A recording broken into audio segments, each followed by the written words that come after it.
they can't just fucking, put me in the hospital, because I'm telling you guys, Satan and his army, which is, I don't really like calling them, but Satan and his minions, they can't just do something. They need your free will. They need your consent. That's why the Most High talks about free will and consent. He needs your free will. He needs your consent unless he already owns you. You know what I mean? And so that's the situation here. They were trying to get my consent for me to be like, I'm going to go get help.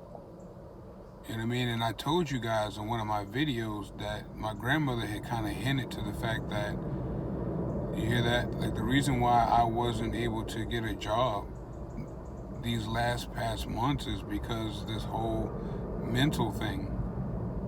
You know what I mean? This whole, them trying to get me to say that I'm crazy for observing what they are doing.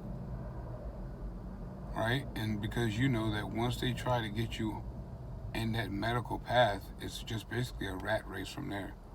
You basically have forfeited your Second Amendment. They can control where you work at. They can control when you have to be seen. It's basically just total control, because you're basically saying to the state and to the federal that you no longer believe that you're capable of handling yourself as an individual. That's basically what it is in a nutshell. It's you surrendering over, again, your free will, your consent to the beast, which, like I said, that's another way. That's another way of trying to control. Oh, they're mad right now. You hear the noise campaign? I love it, because you can't even fucking touch me, dumbass. You can't come by me without looking stupid. So, like I was saying, guys, these idiots, man, it's like, so I'm literally sitting here with my aunt and my mom, and they're literally trying to convince me and threaten me at the same time into fucking going and admitting myself into the hospital for no reason, bro. Like, this shit just came out the blue. Like, literally, bro. Like, I'm going past my mom's house. They're calling me over to come have dinner. Like, all this shit is normal. And then just all of a sudden, like, now the police wants to tell my mom that they're considering trying to arrest me if I continue to call, because they're saying that I'm harassing my neighbors. So one of my neighbors is dying, and I didn't know he was dying. You know what I mean? I knew he was sick, but I didn't know he was dying. So I guess that when the police went over there, guess they saw that sick man, and they're trying to now make it seem like they're not doing what they're doing with him being sick. Like, bro, these people are sick themselves.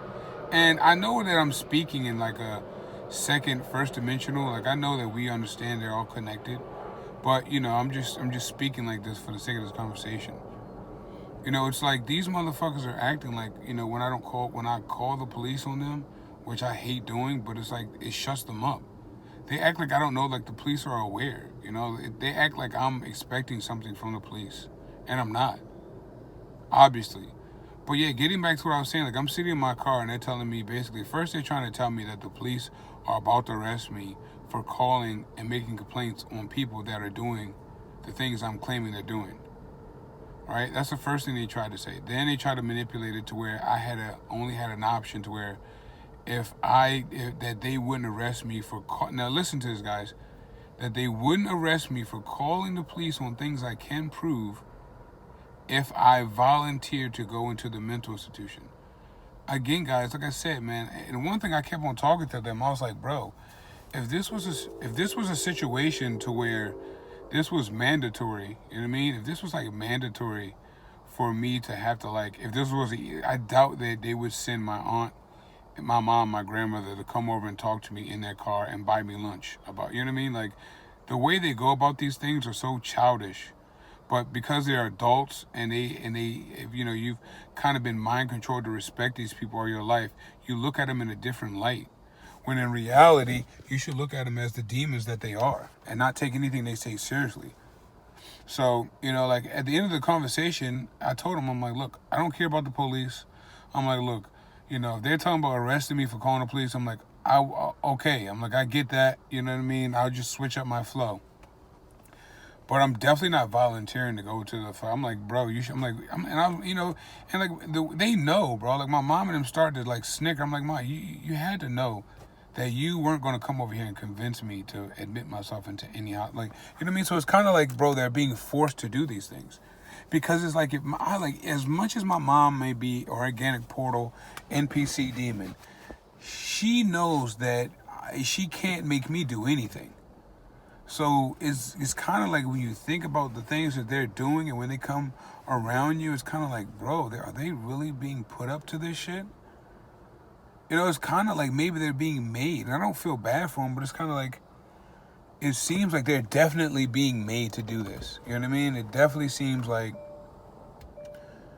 you know, they don't have a choice in the matter, bro. And that's scary. That's definitely scary to know that somebody has control over you. Excuse the air.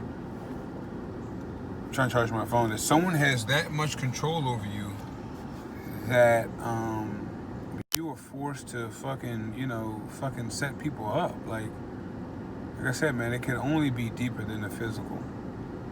But you know, like when they had like pissed me off so bad, I was like, man, I'm gonna go out here and record these stupid people. I'm gonna make my case.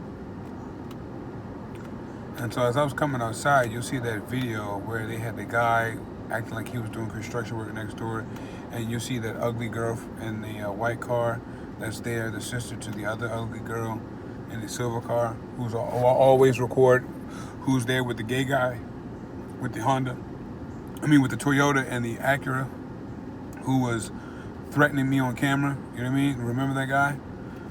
So again, I was like, they had them out there, and they had some guy in the Acura, right? And he was riding around, and he was kind of just looking at me, and I had my hand on my gun until I put it in my trunk. And I looked at him, and I nodded at him. I'm like, yeah, nigga, like, what the fuck you looking at? You know what I mean?